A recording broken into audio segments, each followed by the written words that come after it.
Hi, my name is Joyce Block. I'm a certified Zentangle teacher, and I've been team teaching the Zentangled method with Don McCullum for 3 years now, and we really enjoy it. I want to show you today a new pattern that I just have been working on, and the name of the pattern is Quilts, Kwiltz.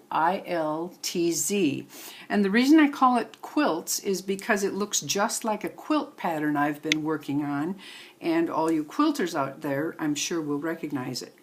To begin the pattern, we're going to make a cross. I'm going to make this fairly large so that you can see it easily. The important thing is, from that center point to the outside, you want it to be about the same length all the way around.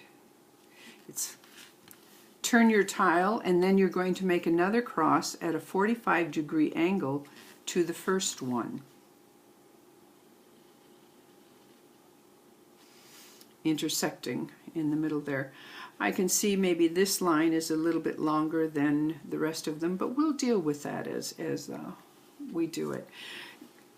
The first step after making your double cross there is to join this line to that one with a straight line. However, the first part of the straight line you're not going to draw right now. So you make an imaginary line from there to there, make a real line from here to there.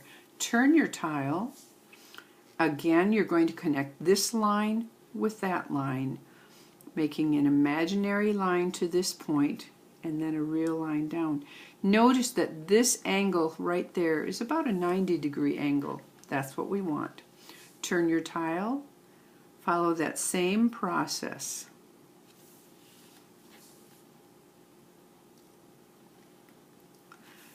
You'll get, once you've practiced it, not really having to draw that imaginary line. You'll just look at it and know to start there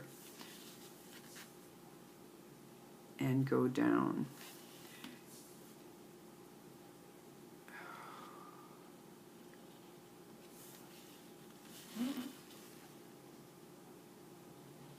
There. Yeah, the first part of it is finished now. Now the last part of the pattern is to just finish that imaginary line that you were drawing before. You're actually going to draw it now.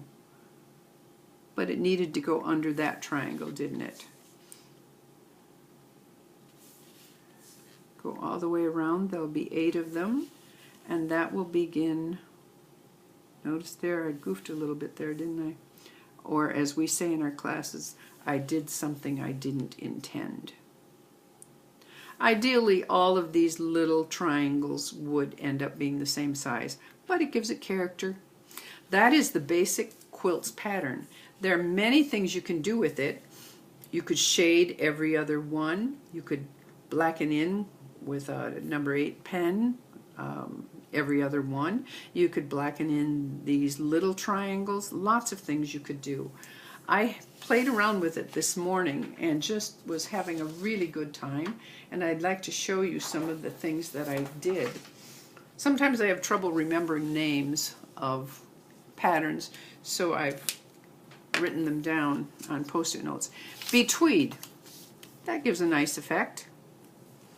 Hybrid, and here you could do a hybrid in every other one or each one. This one is bales, which I think is kind of neat, especially it gives it a poinsettia kind of look. This one just dots, this one just circles, and this one in Zeppel, one of my favorite patterns, I didn't like here because you lose the pattern, the quilts pattern there. So those are a few. Then here I've done some other ones. Kathy's Dilemma in every other one. If you did it in every one, it would lose the pattern, I think. And then this one I kind of like. That's just stripes. Very easy to do. Every other one. And take a look at these 3. This one, and this one. They're all adding the same pattern to quilts. And that pattern is Bee-Light, which you can really see here. But there I put the first little arc, filled in arc, at that point of the triangle. Here I put it in the very tip of the triangle, and here I put it in the center. They look all different, but it's the same, very same pattern, Bee Light. And then my favorite then, of course, this pattern quilts lends itself to paradox, doesn't it? And there are many, many different ways you can do paradox, but that's the way I chose to do it. So that is quilts, Kwiltz.